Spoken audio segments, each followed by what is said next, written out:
বর্ণিত রাসূল পাক সাল্লাল্লাহু আলাইহি ওয়াসাল্লাম ইরশাদ করেন, ইন্না আবখালান নাসি মান যুকিরতু ইনদা ফালাম ইউসাল্লি আলাইয়া।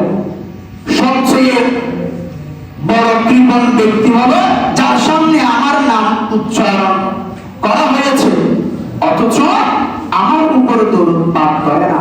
আওয়াজ বলুন না, নাউজুবিল্লাহ। সবচেয়ে কৃপণ ফুটা ওই মুমিন, ওই ব্যক্তি যার সামনে আমার নাম কি করা হয়, উচ্চারণ করা হয়, বলা হয়, কিন্তু সে আমার উপর দরুদ পড়ে না। আওয়াজ বলুন না, নাউজুবিল্লাহ। সেজন্য আমরা যেখানে যাই না কেন আমার নবীর যখন শান চলবে, আমার নবীর দরুদ পড়বে, আমার নবীর মিলাদ চলবে, সেখানে আমরা উপস্থিত, সেখানে আমরা একসঙ্গে সবাই মিলেমিশে ভালোবেসে মহব্বতের সহিত আমার নবীর দরুদ পড়ব, মিলাদ পড়ব।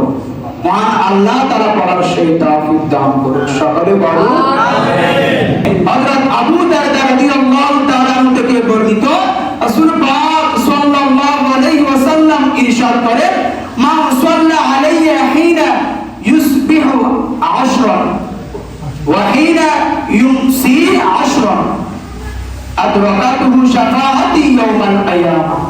যে ব্যক্তি আমার উপর সকালে 10 বার বিকালে 10 বার দরুদ পাঠ করবে, সে কিয়ামতের দিন আমার শাফাআত পাবে, আমার সুপারিশ পাবে। আওয়াজ বলুন না, সুবহানাল্লাহ। দিনে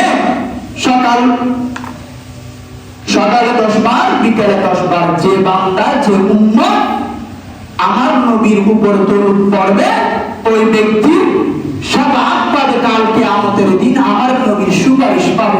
আওয়াজ বলুন না, সুবহানাল্লাহ। তো কাল কিয়ামতের দিন আমরা যখন আটকে যাব, সেখানে আমাদেরকে সুপারিশ করার মতো কেউ থাকবে না, শুধুমাত্র আমার রাসূল ছাড়া।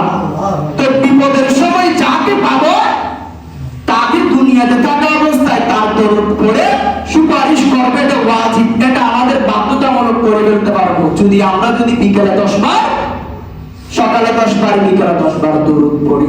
আওয়াজ বলুন না, সুবহানাল্লাহ। আবার দরুদ পড়ার মধ্যে কত ফজিলত রয়েছে দেখেন। সেজন্য যেখানে যান না কেন আমার রাসূলের দরুদ যেখানে চলবে, সেখানে মিলেমিশে হয়ে দরুদ পড়বে, মিলাদ কিয়াম করবে, চুপ থাকবেন না। তখন আপনার কলব পরিষ্কার হয়ে যাবে, মন ফ্রেশ হয়ে যাবে, আর কাল কিয়ামতের দিন আমার নবীর সুপারিশ পাবে, এটা ওয়াজিব হয়ে যাবে। আওয়াজ বলুন না, সুবহানাল্লাহ। সালাতুন ইয়া